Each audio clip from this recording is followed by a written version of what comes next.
Whether you're a skeptic or a believer, join me, Rob McConnell, as together we'll investigate the world of the paranormal and the science of parapsychology here on the X-Zone Radio TV show on XZBN and the X-Zone TV channel on Simul TV. Since 1990, the X-Zone Radio TV show has been the place where people dare to believe and dare to be heard. Together, we'll investigate UFOs, aliens, ghosts, Bigfoot, psychic phenomena, lake monsters, conspiracy theories, government cover-ups, the truth embargo, alien abductions, ESP, haunted locations from around the world, and so much more. With over 28 years of broadcasting and more than 4,500 individual guests, the X-Zone is truly a place where fact is fiction and fiction is reality, as evidenced by the credibility, integrity, and professionalism of the guests that we bring to our international audience. If you have seen a UFO, had a close encounter, seen a ghost, Bigfoot, lake monster, or a story that you would like to share or have investigated, contact me, Rob McConnell, by sending me your email to xzone@xzoneradiotv.com, or you can call toll-free 1-800-610-7035, extension 143, and on Skype, X-Zone Radio TV. For more information on the X-Zone Radio TV show with yours truly, Rob McConnell, visit www.xzoneradiotv.com or www.xzonetvchannel.com or simultv.com and xzbn.net. Until next we meet here in the X-Zone from our broadcast center and studios in Hamilton, Ontario, Canada, always remember, X-Zone Nation, keep your eyes to the sky and your heart in the light.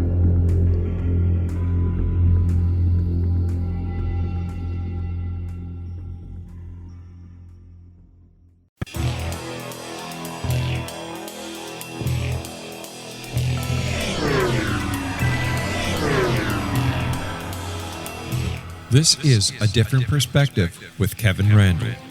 A retired U.S. Lieutenant Colonel, Kevin Randle has been studying UFOs for nearly 50 years. Kevin has investigated some of the most famous UFO cases in the world and has been consulted for dozens of documentaries about UFOs.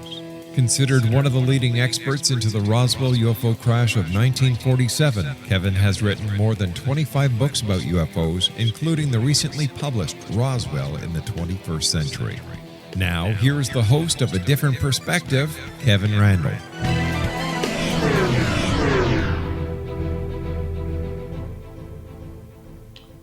This is A Different Perspective, and I am, in fact, Kevin Randle. I'll be joined with my guest in just a moment. Wanted to make a couple of comments. By listening to the program, you'll learn that I'm not talking to Don Schmitt today. We got caught up in the activities of the UFO field, and I have asked Stephen Bassett to join me again, even though he was on just a couple of weeks ago. We're going to talk about Unidentified and some of those things. So we're delaying the interview with Don Schmitt for just a week.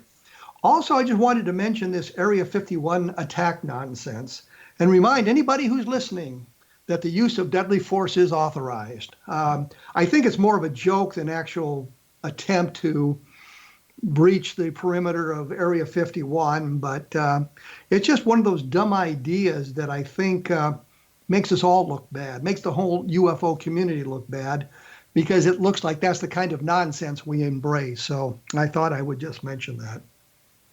As I said, I'm going to be joined here by Stephen Bassett, and I'm not going to read his massively long introduction again, other than to say he is the executive director of the Paradigm Research Group, and his website is www.paradigmresearchgroup.org. And as you all know, he's been on lots and lots of programs. He's done lots of television, and he has been one of the driving forces behind the idea of disclosure. So we'll get into all of that in just a second. Stephen Bassett, welcome once again to A Different Perspective.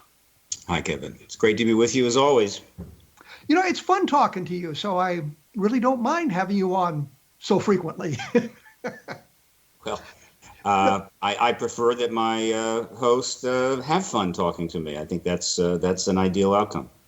I'm kind of making fun of that because I have, like 52 shows I do a year, and I try to spread the guests out. But things have gotten in the way, and I think you're the guy to talk to about some of this. Sure. No, there's a lot happening, and it's intensifying. It's going to continue to intensify. Moving closer to disclosure? Yes, though it's difficult to completely chart the future path. We are moving along that path, and I think we have gotten closer, but it's complicated. It's not like just running a simple race where every step takes you one closer to the finish line.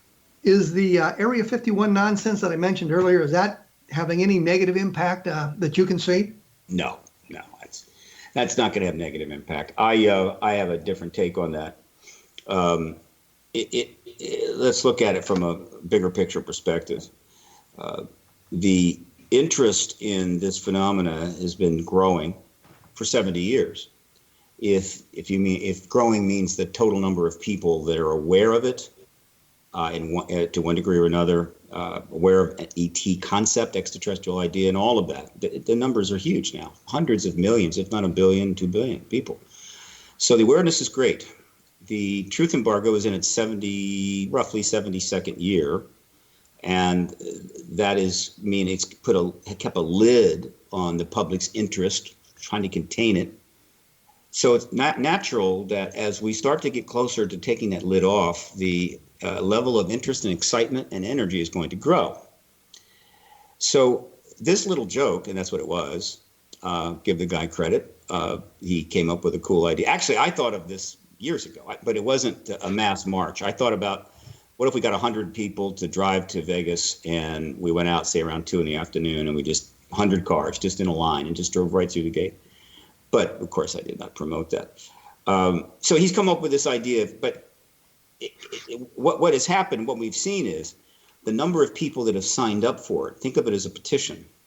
This is the number of people willing to actually sign up for something like this, knowing they're not going to go, but to make a statement that they're aware of Area 51, they're aware of the issues surrounding it, they're tired of being lied to by the government, they're tired of being treated by children, and so they're making a little statement there. So I look at it as a petition and a reflection of the level of interest. Now, I have put out a Facebook post, I think, where I say that it would be a very bad idea for anybody to show up, particularly in the middle of the night, right, 3 a.m. to 6 a.m., and enter the base. Attempt to enter the base. Or attempt to enter the, well, actually, you can get, the way they have it set up, you can get past into the actual area because they don't have, there's no wall down there.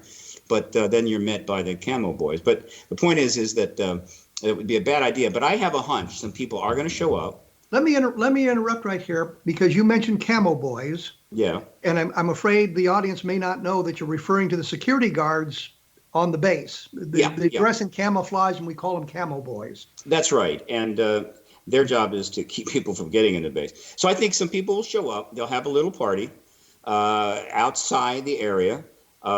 And maybe do a little barbecue. Hopefully, the inside guys will not make a big deal out of that, and they won't get heavy-handed, and they'll keep their distance.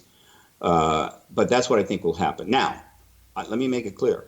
If for some reason, and we're talking about 1 million plus people have signed up, if even 5,000 people decided that was a good idea and they went out there and they tried to enter the base, that would be a very big mistake. And it would, if anything awful comes from that, it would definitely be a problem for the disclosure process and the disclosure activist movement. Because, and one thing for sure, any violence would just be absolutely unacceptable. One of the most significant things about the disclosure movement, the effort to get the truth out on this, which goes all the way back to the 40s, believe it or not, is that, to my knowledge, not a single act of violence has ever been conducted by somebody on this side. In other words, somebody that's the civilians pressing to get information from the government. It has been an absolutely nonviolent movement, though it's been slow and taken a long time. I don't want that to change on the 20th. I think our political atmosphere today, I mean, all of it is just reeking of violence, and everybody has just gone nuts. We've lost our civility. And if the 5,000 people showed up and it was a peaceful rally, a nice barbecue, and the camo boys didn't go nuts and everybody went home and went on, that would be the best outcome, I think. Also, notice how much the news covered it. The press Yes. has been a lot of articles of this. So again, the press, by the way, is a lot more understanding of the ET reality and the truth embargo than people would know. That understanding doesn't necessarily reflect in the way they decide to cover it or not. But they're very aware of what's going on. And the Air Force response, putting Sure. out statements as well, is kind of interesting, because normally they just ignore that sort of thing. But yeah. So it's a reflection of the times. But in terms of the violence you talk about, I was a young man, literally college, during the beginning of the ramp up of the Vietnam War, and there was an awful lot of violence back then, and in some ways it was a lot worse than now. But we're more sensitive to violence now. We're more aware of it. We can report it very quickly. So it's not that we haven't been through times like this, but this has its own unique characteristics, this era, and these things have to be addressed in an appropriate way. We'll see what happens. The violence, would you say, tend to hinder some of the disclosure? Absolutely. Any violence on the part of people that are seeking the truth on this matter, the disclosure movement, you could call it, which we will include anybody that shows up at Area 51. They want the truth. They're part of the disclosure movement, whether they like it or not. Any violence on their part would break a near perfect track, essentially a perfect track record for 70 years. That would be a bad thing. And so let us hope that they're wise enough to not let that happen. But there's no supervision here. Remember, this is a joke. Million person gatherings and marches have been done before, particularly in Washington, where such a march should take place. If people want to gather 1 million strong to protest the truth embargo, the place is the mall in Washington, D.C. But those things don't just happen spontaneously. There's a huge amount of organization. A great deal of money is spent in order to make them work. If 1 million people just showed up for something, I assure you it would go very badly. And they'd probably run out of food and gas. And porta potties. Porta potty, yes. The essential part of a protest, the porta potties. Exactly. The most essential, frankly. Yes, absolutely. Because everything could, well, never mind. We won't go there. Yeah, we don't need to go there. Yeah, we don't need to go there. I am joined by Stephen Bassett, he of the Paradigm Research Group.org. We'll be back in a moment. I would advise you all to take a look at www.kevinrandle.blogspot.com, because as we get into the next segment and start talking about the program Unidentified, especially episode 6, there's a lot that has been written about that by Stephen, by Rich Reynolds and others that was not favorable to that last episode. And I'll link some of that and bring some of that forward on the blog, so it'll help you get a better idea of, I guess, everything that's going on in relation to that program. Also, take a look at Roswell in the 21st century. And I mention that simply because I was just down in Roswell, and I got some interesting feedback on that book. And I thought it was actually kind of interesting and kind of nice. Some of the people said about the book, and they enjoyed the attempt to put the Roswell case in its proper perspective, and which is what we do on A Different Perspective. So I will be back right after this with Stephen Bassett, and we will talk about Unidentified, so stick around.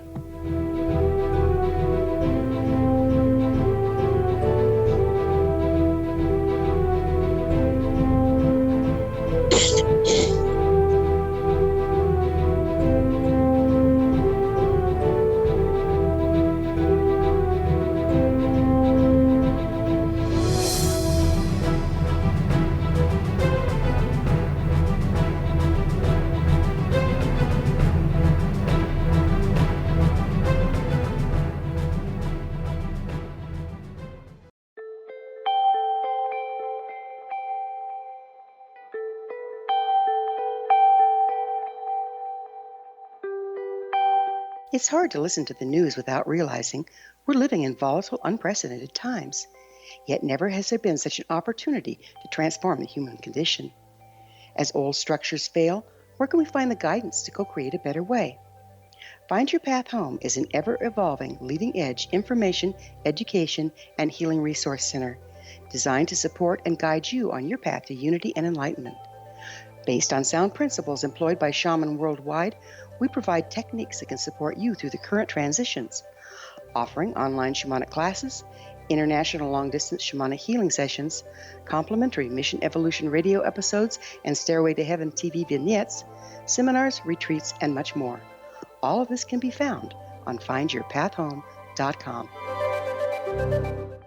So I was watching the X Zone TV channel last night when I was abducted by aliens, and they kept repeating to me over and over again, simultv.com, simultv.com. What's simultv.com? That's what I asked them. They had it written on the side of their UFO. How do you spell that? UFO. No, I mean simultv.com. simultv.com. simultv.com. Right. simultv.com. Interesting that you were abducted by aliens in a simultv.com UFO last night. Oh, yeah? Yeah. Now that you mention it, I remember now last night I was awakened from a deep sleep. My great-grandmother was standing there. She said she'd come from the hereafter to tell me about simultv.com. She even spelled it out for me. simultv.com, sonny boy. simultv.com. simultv.com, sonny boy. Wow. Yeah. Guys, you'll never guess what my psychic guru just told me. simultv.com. Exactly. Are you guys psychic too? Of course. We all know about simultv.com. simultv.com.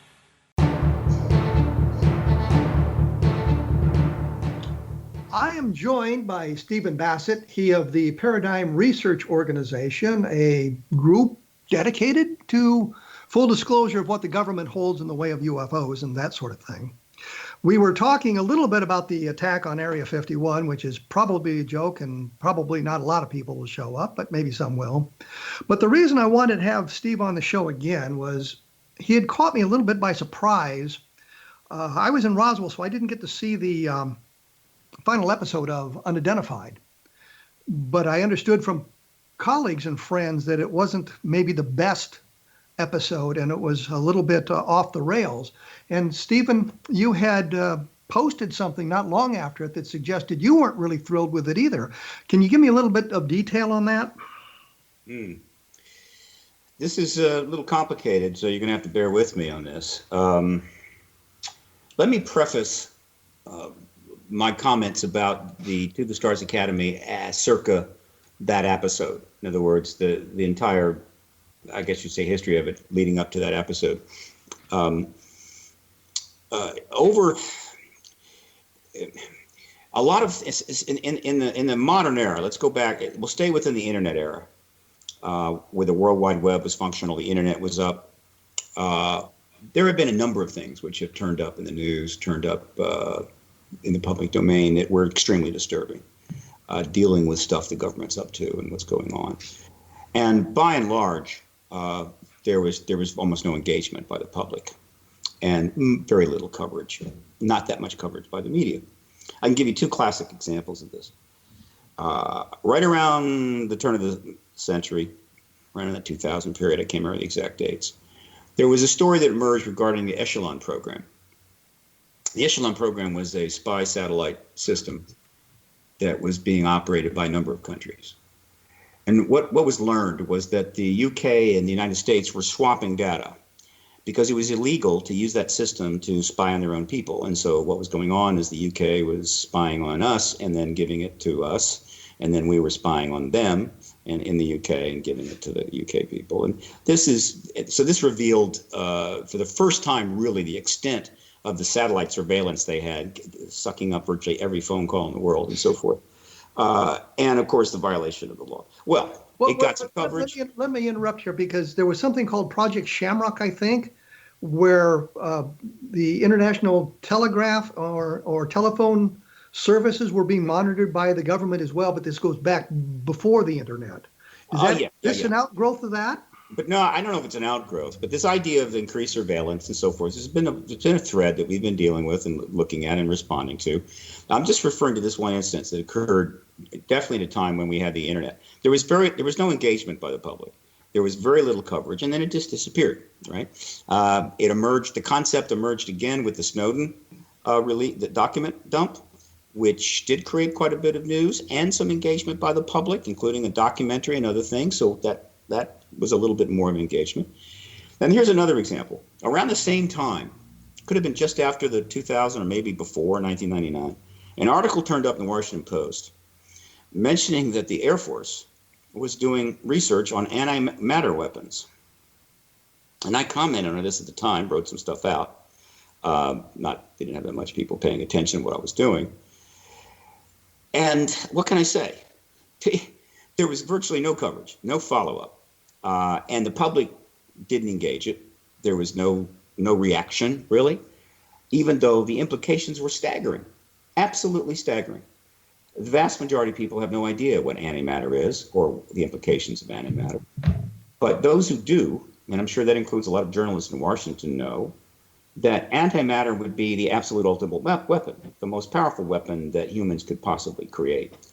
For the simple reason that if you can isolate antimatter particles so that you can keep them apart from any standard matter particles, find some way to do that, which would be the core of that research. And thus, at some point, whatever the containment is, and this was in the movie, the Angels and Demons, whatever, one of the movies by Brown's books, and then that containment is broken, and that antimatter comes together with regular matter. The entire matter is both sides is converted to energy. An antimatter bomb the size of, say, Little Boy would have blown up probably all of Japan and a good chunk of China. And so they're doing that research, no big deal. Now, let's bring it forward. The ET engagement by the national security state, the disclosure maneuver by the national security state, which has come to be known to the Stars Academy of Arts and Science, is a major deal with huge implications. But in this case, the public has had 70 years of subsequent awareness. Scores of thousands of articles have been written in that time. Documentaries, movies, books, you name it. The public has been heavily educated on this subject, a significant portion of the public. And of course, the journalism as well. And so when this event took place, and I assume they may have known this, but when they made that maneuver and triggered what we're now seeing over the last 2 years, they had to know that the level of scrutiny on this particular event was going to be massive. When you say this particular event, you mean the release of the videotapes through the Navy, or the whole? The announcement and the launch of the To the Stars Academy program, right? The revealing of the fact that people within the Pentagon made a decision to create an outside group made up of people not working directly under government anymore, but with substantial government background, security clearances, substantial resumes, and gravitas, to form an entity that was going to publicly state it was seeking to find out the truth about this matter, investigate various avenues of it, even look into anti-gravitic drive, all of this, right? That is the event. Everything that's happened since, including the New York Times articles, the release of gun camera footage, the release of the ATIP program, and all of that, and of course the series Unidentified, put together by film that was taken throughout a long period of time as cameras followed these guys around. All of this stems from that event, and this is disclosure stuff. This is definitely disclosure stuff. And so what they, I hope, knew from the beginning was that what they were doing was going to receive a degree of scrutiny that would surpass almost anything else of a similar type. So while the public did not engage and completely forgot about the fact the Air Force is researching antimatter weapons, the ET issue is another matter. And so everything that these gentlemen do, every statement they make, every piece of evidence they reveal, every strategy they pursue is going to be scrutinized not by thousands of people, not by millions of people, but by hundreds of millions of people. And so, and that's the way it is. Is that fair? I think it is. And is it warranted? Absolutely, when you see the implications of this. So, from the beginning, I have supported the TTS, AAS, and everything that it's doing. That's the To the Stars Academy. The To the Stars Academy and everything it's doing. The strategies, the revealing of the programs, the news coverage, all of that. Been very strongly supportive, while others have not been. I have read the critiques of it and so forth and found them to be not particularly substantive. So, good thing. But I stated early on that if it started to get into a place or go somewhere that I had great concern about, that I wasn't going to hold back and I was going to talk about it. And the one thing, not surprisingly, that was on my mind and the mind of a lot of other people following this was how are the ETs going to be cast in this effort? Now, we learned early on that the idea by cast, you mean how they're represented, how they're portrayed, not how they are portrayed, what their intentions are, how we're viewing them, and so forth, which is the essence of all of this. Disclosure is about acknowledging the extraterrestrial presence. This is all about extraterrestrials and, of course, the engagement by us, by them, and how we're going to engage them. I mean, that's what it's all about. The rest is details. Now, very early on, the threat concept emerged. I was not surprised about that. The fact that they ended up calling the program at the Pentagon that started in 2007 into 2012, that Luis Elizondo ran for most of that time, they called it the Advanced Aerospace Threat Identification Program, was certainly not surprising. If the Pentagon's going to create a program to satisfy a powerful politician's desires, which in this case was Senator Harry Reid, the House Majority Leader, they're not going to call it the Extraterrestrial Welcoming Board. It's going to have to be cast in a way that is not going to upset others in the Pentagon that want to know what the hell is going on here. So it's and technically, the ETs are always a potential threat. They could have called it the Advanced Aerospace Potential Threat Identification Program. So that was understood. So we noted that. And then we watched to see how things are going to go. And by and large, in terms of interviews with Elizondo, particularly Elizondo, the idea of threat was deminimized. It wasn't too much. Then the Unidentified series begins, which was important because the Unidentified series on History Channel is going to reach a lot of people, a lot of new people, and it was going to solidify and put into a package what these gentlemen are up to and where they're going. So it was very powerful, very important, and it's going to be replayed and replayed and replayed many times, I assure you. Let me stop you here because we're going to have to take a quick break, as we always do around this time. I'm with Stephen Bassett. His group is the Paradigm Research Group.org. For more information on that, look at www.kevinrandle.blogspot.com. And when we come back, we're going to find out what was in episode 6 that was so disturbing, what kind of suggested they may have slipped off the rails in their programming, and look at some of the other aspects of disclosure. I'll be here with Stephen Bassett in just a moment, so hang around.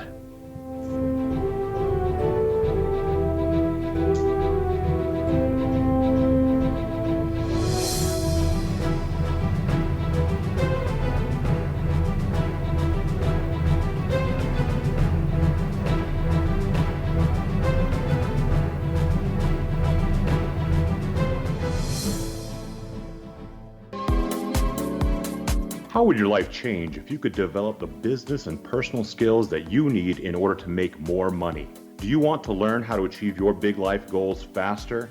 Then go to findhiddenmoney.com and get the Goal for It online course. The course teaches you how you can set and achieve your biggest goals while completely overcoming the roadblocks to your goals so that you can realize your dreams and imagine more success. Go to findhiddenmoney.com. Memorable dynamic presentations are a not-so-secret weapon in the business world. Do you have a powerful message that must be shared, but you haven't found a way to deliver that message? Do you want to be known as a top public speaker who gets amazing results? Are you ready to create and deliver your powerful message? Thomas Hides can help you create and deliver your speech to get the results you desire. Visit iconquality.com. Did you expect your business to flourish, but instead it plateaued or didn't get off the ground yet? Would you like to achieve massive goals and discover new sources of income within your business? When you're ready to experience that type of success with fast results, Cindy Hendricks is the business coach for you. Her work with entrepreneurs and business owners has been life-changing. To get you and your business where you want to be, go to imaginemoresuccess.com. Has the fear of public speaking stalled your business or personal life? What would you give to develop and maintain supreme confidence? Have an invaluable private program to always perform at your best. Imagine how you would feel. You can have all that and so much more today with Thomas Hyde's life-changing course called Number One Fear Unleashed. Visit numberonefear.com and be liberated from your fear of public speaking.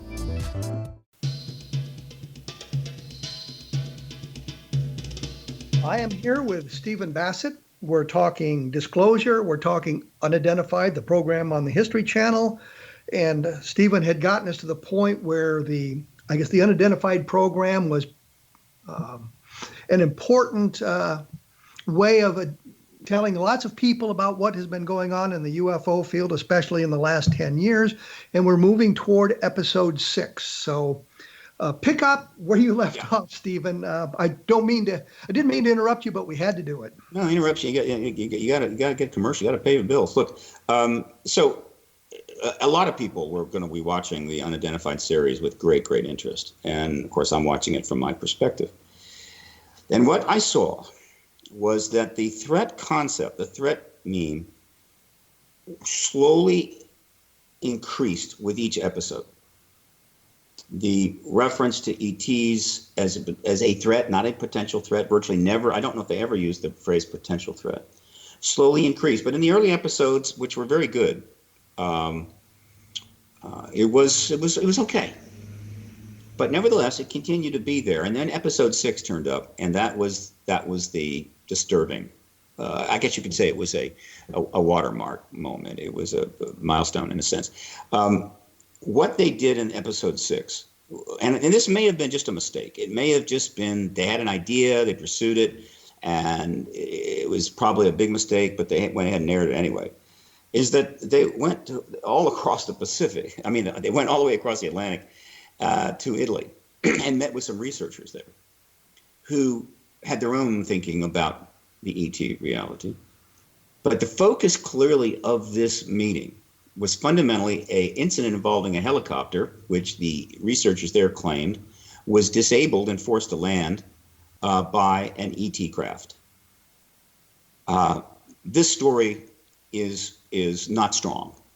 The evidence for it is not significant. And the explanations for what happened to that helicopter and the rotor that ultimately forced them to land could easily be associated by that rotor going through a flock of birds. It's extremely thin. And when you put that in context with the Nimitz event, the Nimitz case, which has profound evidence, extraordinary high-tech evidence, as well as pilots coming forward, it's even more ridiculous. But it got worse because in the interchange, the Italians are bringing up other things. One of the things they brought up was a mysterious set of fires that occurred in 2004, 2005, and 2014 in an Italian village called Caneto di Caronia, that some researchers out there and some people involved in the ET issue decided was being generated by beams being sent into that village from some kind of ET base or from the ocean offshore. So they're suggesting that the alien creatures, the alien beings, are setting fires in Italy? Exactly, in this particular village. Now, in 2015, a man, his name, I don't have it, and his son, but the father primarily, was arrested. They had put up cameras when the fires turned up again in 2014. They had 40 instances where this man and his son were out trying to set these fires. And the guy was arrested. He was charged with a number of crimes, and he was convicted. I don't know about the son. I found this on the internet in 10 minutes. So this was, and more importantly, they did not challenge these statements. They did not challenge these issues online. And then the entire show had a dark, ominous tone to it.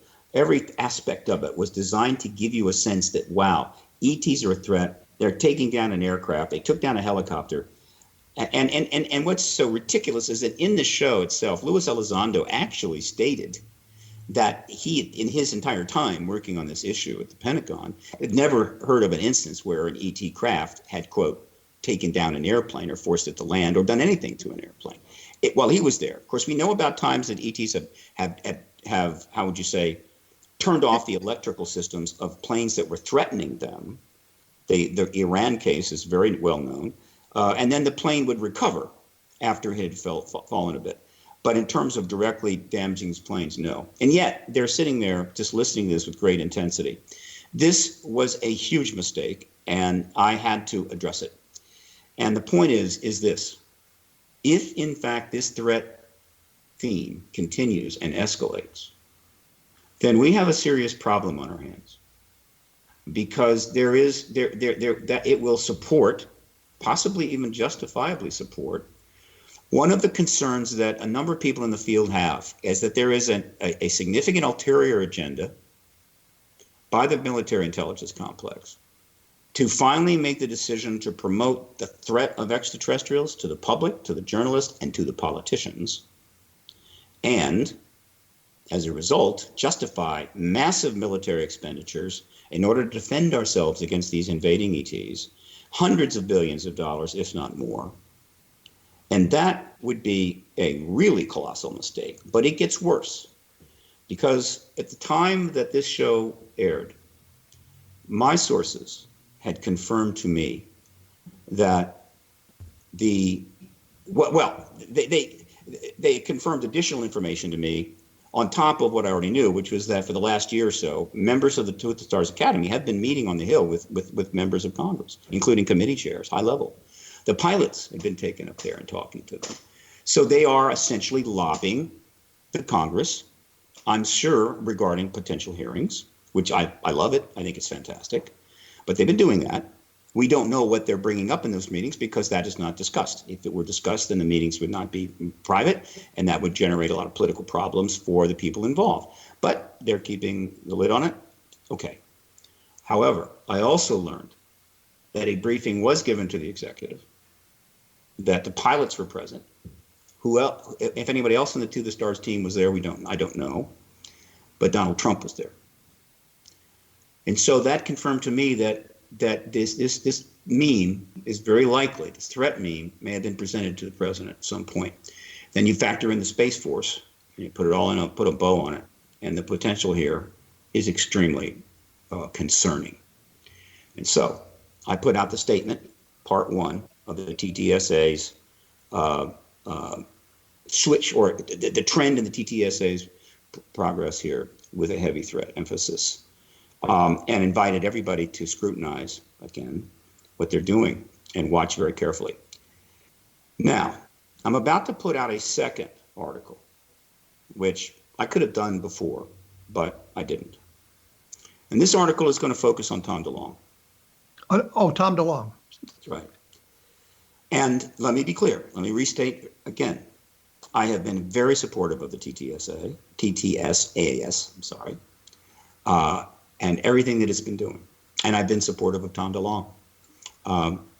He's an unusual guy to be in the position he's in. However, I understand how that happened, and I think he done some wonderful things, and he is a spokesperson to the general public. It's all good. I've been very supportive of him. However, I was aware of comments that Tom had made in the lead up to the Two of the Stars Academy announcement on October 11th. He'd given some interviews. And then afterwards gave some interviews. Now, Tom is not, he's not an advanced educated guy. He has a high school degree that he barely got because he just didn't, he's a, very, he's very, how would you say it, ADDH kind of person and doesn't sit still and studying in school was not his strong suit. But oddly enough, he turned into an autodidact after he left school, and started studying and reading about those things that interested him, plus business, which allowed him to create numerous businesses and it's very successful rock band, sold 30 million records, and other projects. So he's a highly accomplished adult, but he is not a highly trained, highly educated individual like the members of the Two of the Stars Academy, who not only have the education, they have the word skills, and they have the discipline that comes with those kinds of jobs. And so it didn't surprise me that Tom was a little, how would you say, I don't know what's the word, careless maybe, but just a little expansive when talking about things, a little excited. But because of the trend in the Unidentified series and the episode 6, I decided I needed to address those earlier comments. Now, there have been compilations of Tom's statements, particularly some of the early ones that have been done on the net. And I can give you a sense of some of these right now, some of these earlier quotes. And again, the context is limited. I can't give you full context. These interviews are available. I will have links to them when I put out my statement to my list and the blog. But just to give you a taste, referring to World War II. World War II it has been described, this is Tom's quote, by some working in the alphabet soup agencies. To me, in the last decades, that World War I was an ET war executed through humans. I do know that. Oh, now, you said World War I or World War II? World War I. Okay. Now, 1 minute. I think he's actually referring to both. The grammar is a little off, but it's World War II on. It has been described by some working in the alphabet agencies to me in the last decades that World War I was an ET war executed through humans. Now, again, let me also add some context here. It's very important. Well, let's add the context in just a moment here, because we're going to have to take our final break. Don't have any choice there. I'm here with Stephen Bassett. He of the Paradigm Research Group, and you can find it at www.paradigmresearchgroup.org. My blog is www.kevinrandle.blogspot.com, and when Steve gets his Tom DeLonge article up, I'll link to it as well on my blog so that you can read all of this stuff for yourself, because I think it's important when you're studying this is not just look for confirming data, but look at all sides of it so you can make an intelligent decision of exactly what was going on. So we will be back with the final segment in just a moment, talking about the last episode of Unidentified, so stick around.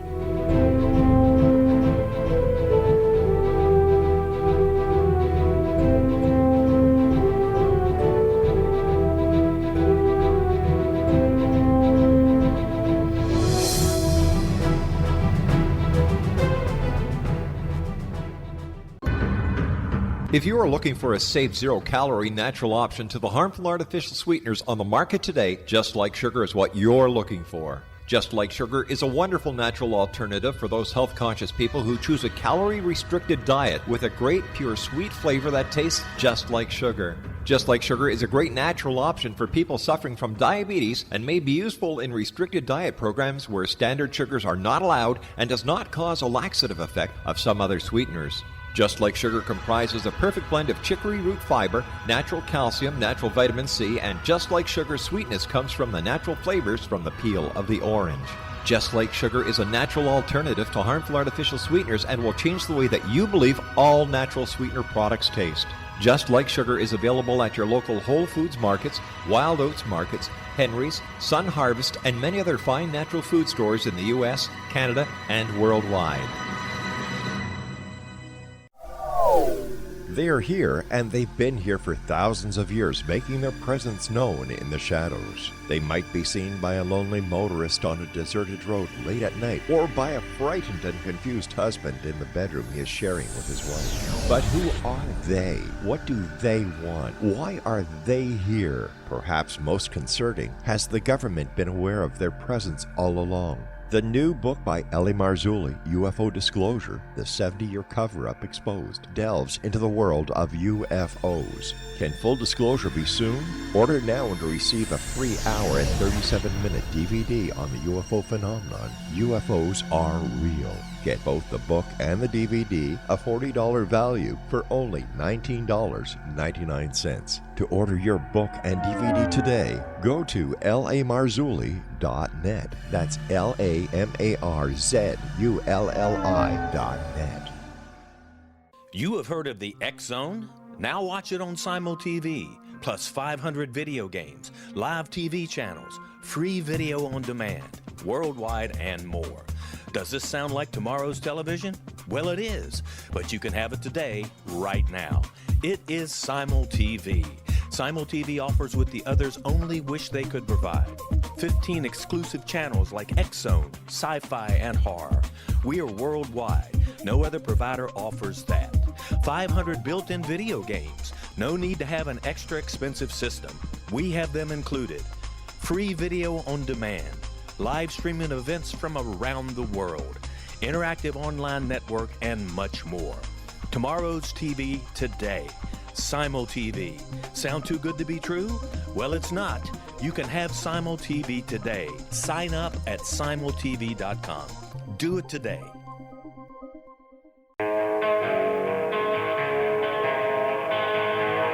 Stephen Bassett is with me here on A Different Perspective. We're talking about basically To the Stars Academy and the last episode of Unidentified and some of the problems that arose in that and some of the problems that some of the things that Tom DeLonge had said. For example, the World War I was basically an ET war fought by, I guess, human analogs, that sort of thing. So, Stephen, that's where we left off. Run with it. Yeah, let me preface. I'm going to give you some more quotes, but let me preface this. It's very important. Tom DeLonge first talked about this coming program without naming it. This was on March 27th, 2016, on a 4-hour interview with George Knapp, which, again, I'll have a link to that. You can also find it simply by Googling for it. And in that interview, he made it clear that he had been drawn into a collaboration with members inside the Pentagon, CIA, and others, high-level people, to create something. And it was going to be a sort of a multimedia thing. There are going to be books involved and what have you. And he had been meeting with them. And one of the most important statements he made was that the Pentagon had literally set up a 10-person advisory team to give him information that would eventually be released as part of this program. I mean, this is heavy stuff. Obviously, a limited number of people saw this interview. It didn't get a lot of exposure. It didn't get media coverage. But I heard it, and it was very significant to me. So he's getting information from this advisory team. And so when I read these quotes, understand that there is every reason to think that these quotes are based upon the information he was being provided by these individuals inside the Pentagon and CIA and other agencies. And that's important. It's possible that some of this is Tom's own views that he's developed by reading books, and he's read tons of them, including a book by a gentleman, a.k.a. William Bramley, called The Gods of Eden, because a lot of this comes right out of The Gods of Eden. All right, so with that in mind, let me start with some of these quotes. The first one, repeat it. World War II on, it has been described by some working in the alphabet soup agencies to me in the last decades that World War I was an ET war executed through humans. I do know that. I do know. Another quote. The alien presence is an existential risk, meaning life is not guaranteed for humans. And an extinction event could be triggered by unfriendly aliens to deliberately wipe out Homo sapiens sapiens. So now it is crucial time for humanity to learn that we are not alone in this universe and that friendly and unfriendly others have been interacting with this planet for millions of years. Okay. Let me go back down here. All right. Well, couldn't you say, I mean, they're talking about a threat, but even if we just go back to the beginning of the modern era of 1947, there's been 72 years going on there, and the threat really hasn't developed. Aren't they kind of overstating a case here? Look, I don't want to debate, to be honest with you, the issue per se. We don't have the time. Threat versus non-threat. This is something that we're going to have to assess and come to get a handle on. I'm simply pointing out that this kind of thinking, these kinds of ideas, may very well have been imparted to him by individuals setting this program up inside the government, right? And so they may reflect this internal thinking, which wouldn't surprise a lot of people. But now we're in an open disclosure process involving former members of the military intelligence complex. Let me go with this one. There's a very, very strong link between what people think demons are from the Bible and other religions and the UFO phenomenon. What you have is something that doesn't like man and either feels jealous of or has some kind of plan for whom man is to be. That just makes it much worse when you think about it. Now, this is pretty dire language. I think we can agree. Let me see if I can. There's another one here I wanted to. For the technology, see how the secrets uncover. All right, I will be, providing a lot more extensive quotes, but there are a number of quotes that essentially are saying that ETs have manipulated humans, they've created wars between humans, and so forth. Now, let's talk about Ancient Aliens for a second. Ancient Aliens is this show, which is in its 14th season, has gone to extraordinary lengths to try to examine the history of potential ET contact going back thousands of years. And it has raised a huge amount of questions. And as you go back in time, there is evidence that can't be totally dismissed that ETs were not so nice. And that is possible. So the idea of ETs not being nice in the ancient past cannot be dismissed. And if they weren't nice then, they may not be nice now. So I don't want to act like I'm not some utopian Pollyannish guy who thinks that the ETs are all wonderful. No. But this is 2019, not 4000 BC. And the ETs that are engaging us now, we know a great deal about.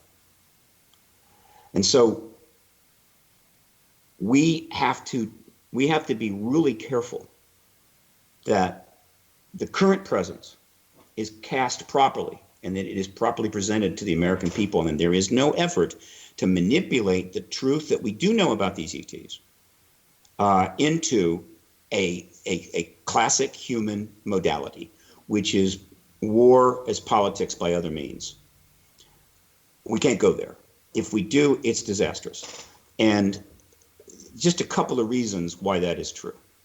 One, and one of the witnesses, I think it was Daniel Day, Mr. Day, who was one on Princeton, actually said this in one of the episodes. If the ETs are really a true threat, we haven't got a chance. I'm paraphrasing, which is true. If the ETs are an absolute existential threat, we have no chance. And now people can argue that all day long, fine. But if you understand physics and you understand the technology level of the human race right now, we would have absolutely no chance whatsoever. Well, I think science fiction writers have explored this a number of times, saying that if you're an ET invader, all you have to do is stand back and throw rocks at the Earth. You don't even have to have weapons. There's so many ways they can destroy us without even breaking a sweat. And so if we are intact, if we are not facing an existential threat, it could only be because an alliance of extraterrestrials, and there are a number of groups engaging us right now, has the power to protect us from the Borg, the ultimate threatening race of cyborgs in Star Trek. And so that just gives you a glimpse of the level of significance all of this has. But your argument was that the last episode of Unidentified moved us into this from some sort of a potential threat into a very real threat. Is that by going to the extreme to go all the way to Italy in order to bring to us through the History Channel this ridiculous episode involving a helicopter. For those of us who understand the history of this issue and know the history of the issue, to the general public, it would have been wow. To us, it's like, are you kidding? This is ridiculous. This is an insult to our intelligence. So that they would make that mistake concerns me. But it may have just been a mistake. They just didn't think it through. But they went, and then they had another decision to make, was whether to put it on air. Now maybe History Channel was there. I don't know that made that decision. But clearly, it was the most concerning thing that has happened in the entire 2 years that the To the Stars Academy has been with us. And it invites extraordinary scrutiny, which includes going back and reviewing Tom DeLonge's comments in these earlier interviews. And I'm only touching the surface here. There have been a lot. Now, it's also, I have to add that information has come to my attention. Somebody has scrutinized a recent filing by the To the Stars Academy. This is a financial filing that seems to indicate some board changes are in the works, and that Tom may very well soon be replaced by another CEO.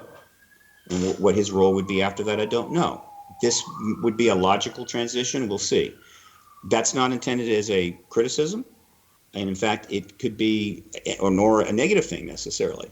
But change is underway, which I fully expected.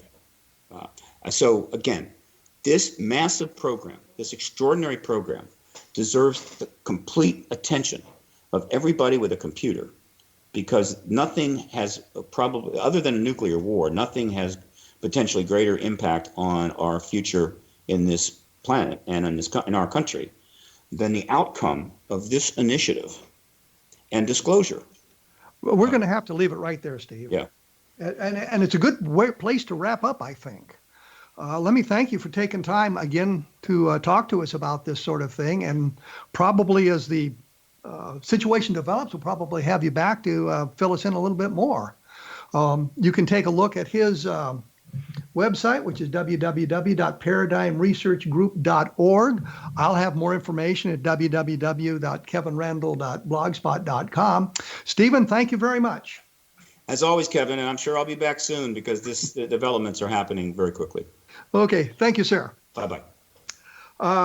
And once again, next week I will be talking with Don Schmidt. We're going to be talking about things Roswellian.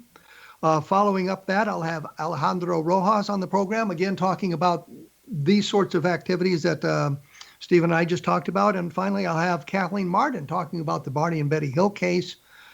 Her perspective of it as the niece of Betty Hill and some of the things that have developed recently in abduction research, which are sort of interesting as well. I will have further notes on this, as I say, at www.kevinrandle.blogspot.com. And if you have a chance, take a look at XZBN, the X Zone Broadcast Network.net. And there's some fine programs dealing with the paranormal, so you can find things that'll be interesting to you there. I will be back in 167 hours with Don Schmidt, so take a look for us at that time. Thank you.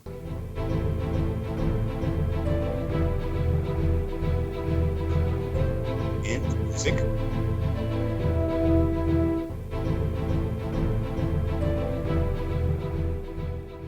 Little children aren't the only ones afraid of the dark. Millions of soldiers return from war zones with PTSD, anger, frustration, fear, and loneliness, much of which surfaces during the darkness of the night. You have the chance to change the lives of these American heroes. Songs and Stories for Soldiers.us provides free MP3 players for these men and women. With a list of 3 million songs in 16 different styles, 100,000 audiobooks, and 30,000 old-time radio programs, every veteran can find something to soothe and comfort them at no cost. All our players contain an 8-hour audio program designed to help veterans fall asleep. With 1,500 plus vets now participating, it's our goal to deliver 10,000 audio players this year. Go to our website at songsandstoriesforsoldiers.us. Help us help a veteran make it through the night.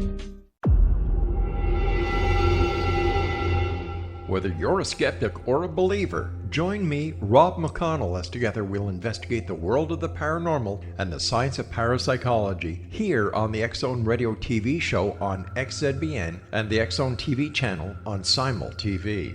Since 1990, the X Zone Radio TV show has been the place where people dare to believe and dare to be heard. Together, we'll investigate UFOs, aliens, ghosts, Bigfoot, psychic phenomenon, lake monsters, conspiracy theories, government cover-ups, the truth embargo, alien abductions, ESP, haunted locations from around the world, and so much more.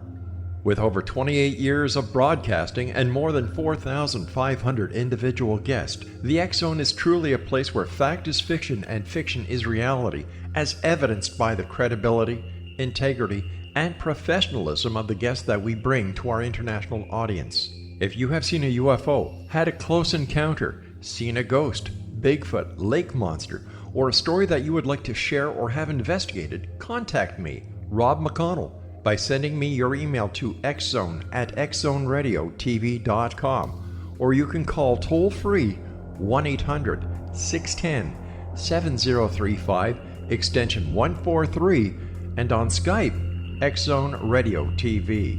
For more information on the X Zone Radio TV show with yours truly, Rob McConnell, visit www.xzoneradiotv.com.